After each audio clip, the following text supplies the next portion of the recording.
Celebrate a quarter of a century in the TARDIS and on television. A new anniversary series begins tonight, and the Daleks, making another comeback in the new episodes, are still determined to exterminate.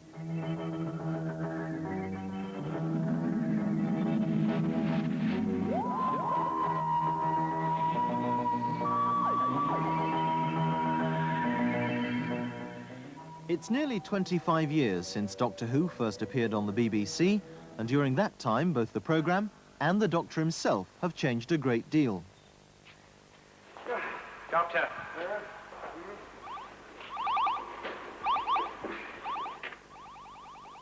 In all, there have been 7 Doctors.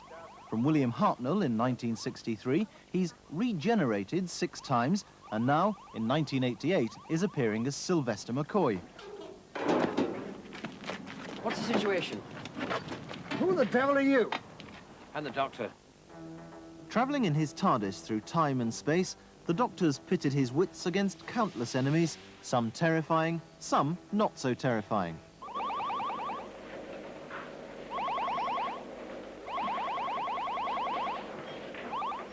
Ah, the Doctor's not getting through to them. The Time Lord himself may have changed, but the programme's appeal is timeless. The new series, starting tonight, brings the Doctor face to face with an old enemy.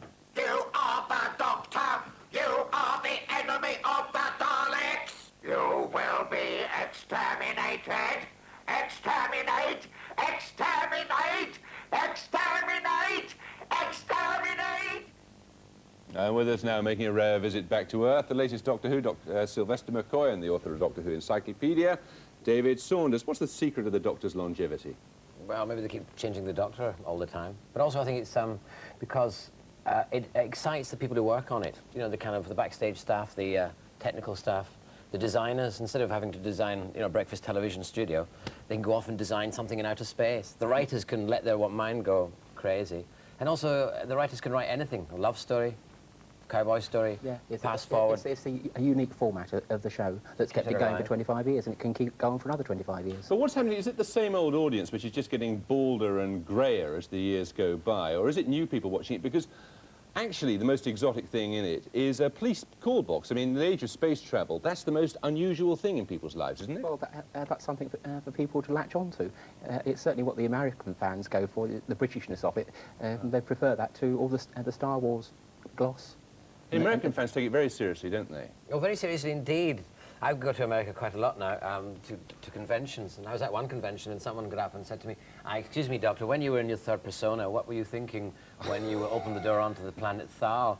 And I realised that this gentleman really believed that I was, you know, what he was watching on the telly. But he was only one person. The rest love it and enjoy it. And it is the Britishness that they enjoy. They do find it rather extraordinary that the whole of outer space is peopled with people who speak with the BBC accent. They find that very interesting. British fans aren't nearly as eccentric as the American ones. I think we're more devoted. Oh, yes, no, I mean, I'm just talking on the British fans. They all seem the same to me. Wonderful, devoted people who cheer you as soon as you go on the stage, and what actor doesn't like that? Michael Gray was going to kill it off at one stage, wasn't he, when he was at the BBC? That was 3 years ago, and unfortunately I had to spearhead the campaign to keep it on. Well, well done. We succeeded. I got a job out of that. Thank you very much. You're the one I've got to thank. Yes, so I believe they threatened to kill him. I think that changed his mind. I think Michael Brigade, when he got the threat of death from fans from somewhere or other, he thought, well, maybe I should keep it on. Also, the fact that it does make millions to the BBC in overseas sales, I suppose. So, I mean, what's his life expectancy now, do you reckon? He's 25 years old. Can it go on forever? Doctor's got 13 bodies. Sylvester's only his 7th. And there's 6 more actors at least to go. So he probably may have another 25 years at that rate. We hope so. Yes, who knows? Good heavens, what a prospect. If the writers can keep it fresh. Well, thank you both very much. And let's wish it another 20.